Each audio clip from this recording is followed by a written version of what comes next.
Hi everybody, so today we're talking about floors.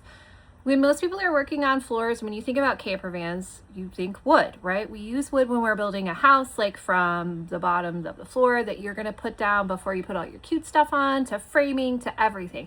So of course it makes sense to do that in a camper van. But we did things a little differently. Jeff is really great at analyzing things, thinking about things that are going to come up before they actually do. He's a very logical thinker, unlike me, which is like fast and dirty and throw stuff together. That's why he's in charge and not me. And one of the things that we really worried about was what happens when we spill something. It's me. I'm going to be the one to spill something.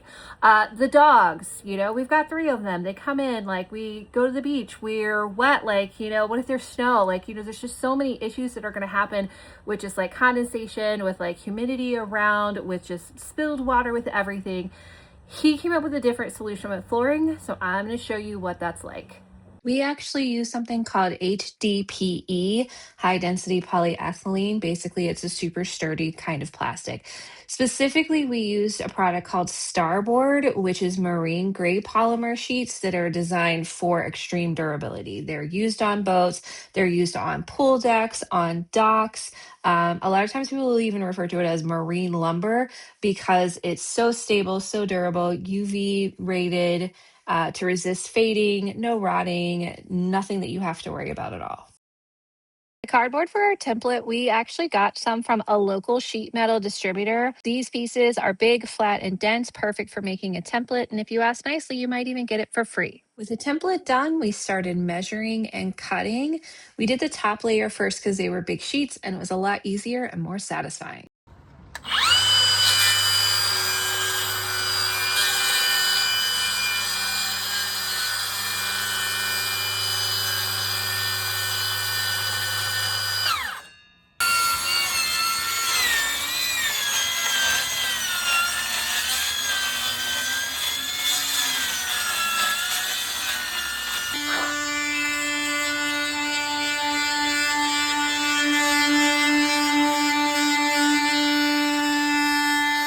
So when you have to put a hole in your subfloor, right, for like a hole that you have to have access to, like your spare tire mount, you need to get the hole directly where you want it to be. You can sit there with the tape measure and all this kind of BS, or you can just take a strong magnet, put it underneath directly where you want the hole to be.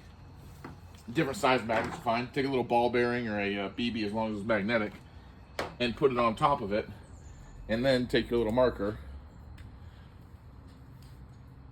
mark the spot. Now you know where that hole's supposed to be. And then for holes that are not circular, because that's a big magnet, you can use 4 smaller magnets.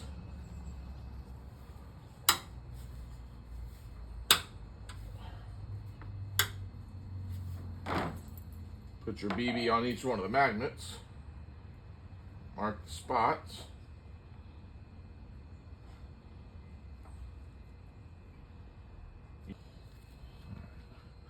mark the magnets on the spots, and rinse and repeat.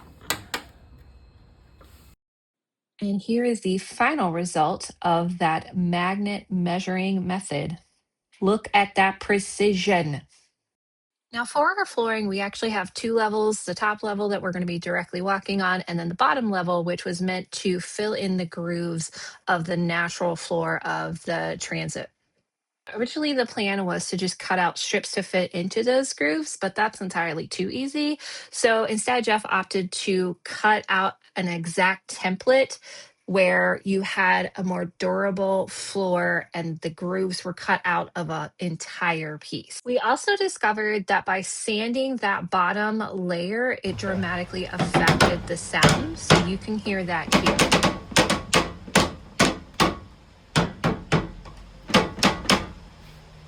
And with a lot of thinking, measuring, cutting, and of course, a few missteps along the way, we had our double layer floor complete. Not only is it waterproof and life proof, it's also a pretty badass dance floor.